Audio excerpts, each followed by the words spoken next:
নমস্কার বন্ধুরা, আরও একটা নতুন ব্লগে সকলকে জানাই অনেক অনেক স্বাগত।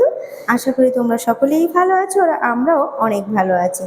17ই আগস্ট শনিবার ছিল মা মনসার পুজো। এর আগের ব্লগে তোমরা দেখেইছিলে যে মায়ের প্রতিমা আনতে গেছিলাম। পুজোর বাড়িতে কত রকম কাজ থাকে সে তো তোমরা ভালো মতো জানো। তো সবাই সবার কাজ নিয়ে ব্যস্ত, আর আমার ওপর দায়িত্ব ছিল মায়ের মালা গাঁথা।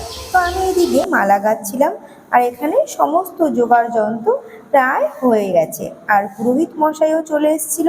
পুরোহিত মশাই এসে সে তার নিজের কাজগুলো করছিলেন। মানে এখানে জোগাড় যন্ত্র তো সব হয়ে গেছিল, তারপরেও কিছু কাজকর্ম থাকে এখানে, ঘট স্থাপনের সমস্ত কিছু সে তার নিজের মতো সমস্ত কিছু গুছিয়ে নিচ্ছিল। সমস্ত কিছু গোছগাছ হয়ে গেছিল, আর এদিকে পুরোহিত মশাইও পুজোয় বসে পড়েছিলেন। মা মনসার মূর্তি কিন্তু অষ্টম নাগের। তো এখানে মায়ের পাশে দুই সখী আর অষ্টম নাগ, হাঁস সমস্ত কিছুকে কিন্তু আমরা সুন্দরভাবে সাজিয়ে দিয়েছিলাম, মালা পরিয়ে দিয়েছিলাম।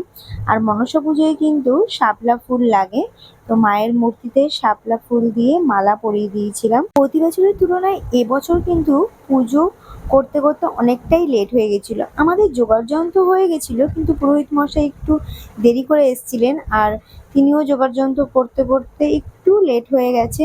নাহলে প্রতি বছর কিন্তু এমন টাইমে আমাদের অঞ্জলি দেওয়া হয়, কিন্তু এবছর বেলা 2টো বেজে গেছে, এখনো অঞ্জলি হয়নি। আমরা সবাই বসে রয়েছি। মায়ের পুজো চলছে, এদিকে বদ্দি ভাই মনসামঙ্গল পাঠ করছেন। শ্রাবণ মাসের প্রতিদিন বিকেলবেলা মনসামঙ্গল কিন্তু মাসিমণিদের বাড়িতে পাঠ করা হয়, আর একদিন ধলেঞ্জিয়ান করা হয়। আর আজকে যেহেতু পুজো, পুজোর দিনও কিন্তু মা মনসার মনসামঙ্গল পুরাণটা পাঠ করা হয়। মা মনসার কাহিনী অল্প বিস্তর কিন্তু আমরা সকলেই জানি, যে মা মনসা একা নিজে কতটা সংঘর্ষ করে এখানে মর্ত্যলোকে দেবী রূপে প্রতিষ্ঠিত হয়েছিলেন এবং পুজো পেয়েছিলেন। মা মনসা মহাদেবের কাছে দেবী রূপে স্বীকৃতি পেতে চেয়েছিলেন, কিন্তু তখন মহাদেব তাকে বলেছিলেন কিন্তু যে হলো চাঁদ সওদাগর তার পরম ভক্ত, সে যদি তাকে পুজো করে তাহলেই মা মনসা মর্ত্যলোকে পুজো পাবেন। কিন্তু চাঁদ সওদাগর সে কোনো মতেই মা মনসাকে পুজো করতে চাননি, কেননা সে শিবের উপাসক বলে। কিন্তু মা মনসা প্রচুর সংঘর্ষ করে চাঁদ বণিকের হাত থেকে কিন্তু পুজো নিয়েছিলেন। তারপর থেকে মা মনসা মর্ত্যলোকে পূজিতা হন। মায়ের পুজো কিন্তু অনেক নিয়ম নিষ্ঠা থাকে। এখানে মাকে আহ্বান করে মার প্রাণ প্রতিষ্ঠা করা হচ্ছিল। এবার আমরা সকলে মিলে অঞ্জলি দেব। অঞ্জলি দেবার পালা। মায়ের পুজো দেওয়ার জন্য আছে কিন্তু বাড়ির সকলেই আমরা উপোস, বাচ্চাগুলো উপোস রয়েছে অঞ্জলি দেওয়ার জন্য। আর আশেপাশে সবাই তো রয়েইছে, দেখতেই পাচ্ছ। তো এক এক করে আমরা সবাই মিলে নিষ্ঠা মতো অঞ্জলি দিয়ে নিলাম।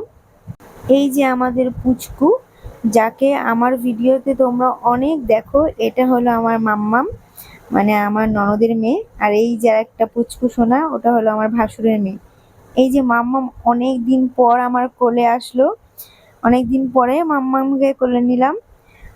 মাম্মাম দেখো এদিকে দুষ্টুমি করতে ব্যস্ত, কোনো কথা শুনবে না, ও দিদি ভাইদের সঙ্গে খেলা করবে, দুষ্টুমি করবে। আর এই যে মাম্মামের পিপি, মাম্মামকে কিসি দিয়ে পুরো লিপস্টিক লাগিয়ে দিয়েছে। মাম্মাম কি করবে কিছুই বুঝে উঠতে পারছে না, এই দিক তাকাচ্ছে ওই দিক তাকাচ্ছে। আর ও এত লোকজন দেখে খুব আনন্দ পেয়েছে, আর ওর কোনো বাধা নেই, এর কোলে যাবে ওর কোলে যাবে। চলে গেল দাদা ভাইয়ের কাছে। এদিকে দেখো দাদাভাই বলছে, বুনু ওইদিকে তাকাও ওইদিকে তাকাও, তোমার ফটো তুলছে। মাম্মাম এর ওর কোলেই ব্যস্ত। এবার মাম্মাম উঠে পড়েছে তার দিদি ভাইয়ের কোলে। আর এইদিকে মায়ের আরতি চলছিল। পুজো প্রায় শেষের দিকে, আরতি চলছে। মনসা পুজোয় কিন্তু ধূপ জ্বালানো হয় না, ধূপের গন্ধে কিন্তু মা মনসা যে কোনো সাপ খুব কষ্ট পান, তাই ধূপ জ্বালানো হয় না। তারপরে আমরা চলে গিয়েছিলাম লাঞ্চ করার জন্য। তখন বেলা প্রায় 4:30 বেজে গেছিল। তো খিচুড়ি ছিল, আলুর দম ছিল, আর একটা তরকারি ছিল।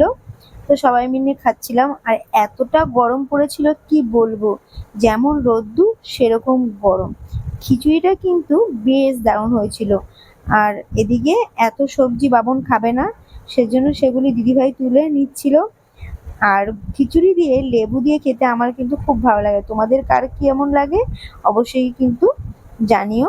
আমরা এদিকে আমি, দিদিভাই, বাবন, সোনা, বন্যা খেতে বসেছিলাম। খেয়ে দিয়ে চলে গেছিলাম মাসিমণিদের বাড়িতে পুকুর পাড়ে। পুকুর পাড়ের লোকেশনটা এত ভালো লাগে কি বলবো, খুব সুন্দর জায়গা, দারুণ লাগে। এই যে আমাদের মাম্মামের কোনো কিছু বায়না নেই, একটাই বায়না খাওয়া নিয়ে, কিছুতেই খাবে না। সবাই চা খাচ্ছে, ও চা খাবে। এর জন্য ওর মামা কি করলো, চায়ের কাপের মধ্যে ওর সুজি দিয়ে দিয়েছে। ও ভাবছে যে চা, সেই ভেবে খেয়ে নিচ্ছে। মানে বাচ্চারা তো এখন খাবে না, ওদের খাওয়ানোর উপায় বড়রা বার করছে যে কি করলে ওরা খাবে। ও কিছুতেই খাবে না। এইবার দেখো চা ভেবে ও ঠিকঠাক করে খাচ্ছে। যত বায়না ওর খাওয়া নিয়ে, দেখি আমার হাসি পাচ্ছে। দেখো সাদা গোপ বানিয়ে দিয়েছে। সারাদিন ওকে ঘুরতে দাও, খেলতে দাও, সবকিছু ভালো, কিন্তু খাওয়ার সময় তিনি একটুও খাবেন না। এইটুখানি মেয়ে কি বুদ্ধি! সত্যি কথা, এখনকার বাচ্চারা যা পাকা, কি বলবো। আর এই দিকে দেখো আরেক কাণ্ড, পুচকুকে বোতলে ভরে দিয়েছে খেতে, ওকে দিলে ও খেয়ে নেবে। আর এইদিকে পিকলু ওকে খাইয়ে দিচ্ছে। দাদার অনেক দায়িত্ব, দাদা ভাইকে খাইয়ে দিচ্ছে। এদিকে দাদা কিন্তু নিজে কিছুই খান না, তার খাওয়া নিয়েও অনেক বায়না। সব বাচ্চাদেরই খাওয়া নিয়ে যত বায়না। সন্ধ্যাবেলা সবাই মিলে আমরা বসে পড়েছিলাম গল্প আড্ডা দিতে। আর এদিকে এক এক করে সবাই আসছে, পুজোর প্রসাদ নিচ্ছে। তারপর সবাই মিলে তোমরা চলে ভালো গেছিলাম ব্লাউজ পাওনি, একটু ও ভালো ঘুরতে। ব্লাউজ পরছে। ঘুরতে বলতে কি, কাছে পিঠেই যে চল সবাই মিলে একটু ঘুরে আসি। তো এদিক ওদিক দিয়ে ঘুরছিলাম। রাত্রি প্রায় 10টা নাগাদ এই যে আমার মাসিমণি নাচ করছেন তার নাতনিদের সঙ্গে। তো এখানে বেসিক্যালি আমার সব ভাগ্নিরা রয়েছে, ভাগনা বউ রয়েছে, আর ভাসুরের মেয়ে রয়েছে, ভাসুরজি। তো সবাই খুব নাচ করেছে, খুব নাচ করেছে, দেখে বুঝতেই পারছো। আর এই যে ঘুমটা দিয়ে নাচ করতে চলে এসছে আমার ছোট ননদ, মানে আমার মাসি শাশুড়ি সেজো মেয়ে।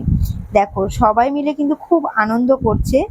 মাসিমণির বাড়িতে মনসা পুজো মানেই কিন্তু খুব আনন্দ। সকাল থেকে কি, আগের দিন থেকে শুরু করে পরের দিন পর্যন্ত অনুষ্ঠান চলছেই, আর নাচ গান তো চলছেই।